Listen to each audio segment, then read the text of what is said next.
एक समय की बात है, एक राज्य में शक्तिशाली सम्राट रहता था। वह अपने धन, वैभव और विशाल साम्राज्य के लिए जाना जाता था। सम्राट अपने अहंकार और विश्वास के लिए भी जाना जाता था कि वह दुनिया का सबसे बुद्धिमान व्यक्ति था। एक दिन जब सम्राट अपने खूबसूरत बगीचे में टहल रहा था, तो उसने एक बूढ़े व्यक्ति को एक पेड़ के नीचे बैठे देखा। उस बूढ़े व्यक्ति की लंबी सफ़ेद दाढ़ी थी और चेहरे पर बहुत झुर्रियाँ थीं। उत्सुक होकर सम्राट उसके पास पहुंचा और पूछा कि क्या तुम मानते हो कि मैं दुनिया का सबसे बुद्धिमान व्यक्ति हूँ? बूढ़े आदमी ने सम्राट की ओर देखा और मुस्कुराया। महाराज, बुद्धि धन या शक्ति से निर्धारित नहीं की जा सकती। यह व्यक्ति के अनुभव और ज्ञान से आती है। बूढ़े व्यक्ति की प्रतिक्रिया से सम्राट को गुस्सा आ गया और उसने उसे गलत साबित करने का फैसला किया। उसने बूढ़े व्यक्ति को परीक्षण के लिए चुनौती दी, परंतु यह चुनौती सरल थी। बूढ़े व्यक्ति को 3 कठिन प्रश्नों का उत्तर देना था।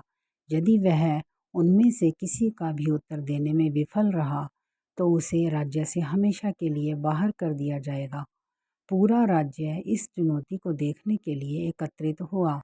सम्राट अपने स्वर्ण सिंहासन पर बैठ गया, जबकि बूढ़ा व्यक्ति उसके सामने शांति से खड़ा था। पहला प्रश्न पूछा गया, दुनिया का सबसे बड़ा खजाना क्या है?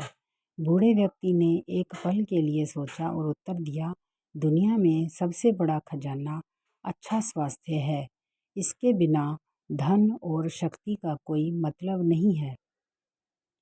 बूढ़े व्यक्ति के उत्तर से सम्राट अचंभित रह गया। उसने अपेक्षा की थी कि वह सोने, जवाहरात या शक्ति के बारे में बोलेगा।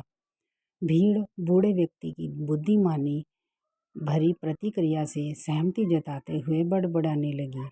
दूसरा प्रश्न पूछा गया, दुनिया की सबसे मूल्यवान चीज़ क्या है? बूढ़े व्यक्ति ने कुछ देर सोचा और उत्तर दिया, दुनिया में सबसे मूल्यवान चीज़ समय है। एक बार यह चला गया तो इसे कभी वापस नहीं पाया जा सकता। यह किसी भी भौतिक संपत्ति से अधिक कीमती है। बूढ़े व्यक्ति के उत्तर से सम्राट आश्चर्यचकित रह गया। उसने अनुमान लगाया था कि बूढ़ा आदमी जमीन या पैसे जैसी किसी ठोस चीज़ का जिक्र करेगा।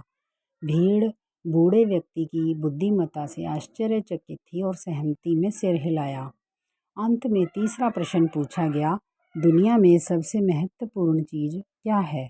बूढ़े आदमी ने मुस्कुराते हुए उत्तर दिया, दुनिया में सबसे महत्वपूर्ण चीज़ प्यार है। यह खुशी, करुणा और एकता की नींव है। प्यार के बिना जीवन अपना अर्थ खो देता है। सम्राट अवाक रह गया। उसे एहसास हुआ कि बूढ़े व्यक्ति की बुद्धि उसकी बुद्धि से कहीं अधिक थी। उन्होंने विनम्रता और ज्ञान के सही अर्थ के बारे में एक मूल्यवान सबक सीखा। बूढ़े व्यक्ति के गहन ज्ञान को पहचान कर भीड़ तालियां बजाने लगी। उस दिन के बाद से सम्राट की आंखें खुल गई। उसे अपनी गलती का एहसास हुआ। सम्राट ने अपने तौर तरीके बदल दिए। उन्होंने बूढ़े व्यक्ति का मार्गदर्शन मांगा और दूसरों की बुद्धिमत्ता को महत्व दिया। वह एक निष्पक्ष और न्यायप्रिय शासक बन गया, जो अपनी करुणा और विनम्रता के लिए जाना जाने लगा। नैतिक शिक्षा। सम्राट और बूढ़े व्यक्ति की कहानी हमें सिखाती है कि बुद्धि को केवल धन या शक्ति से नहीं मापा जा सकता है। सच्चा ज्ञान व्यक्ति के अनुभव और विनम्रता में होता है। यह हमें दूसरों की बुद्धिमत्ता को महत्व देने और अपने जीवन में विनम्रता अपनाने के लिए प्रोत्साहित करती है।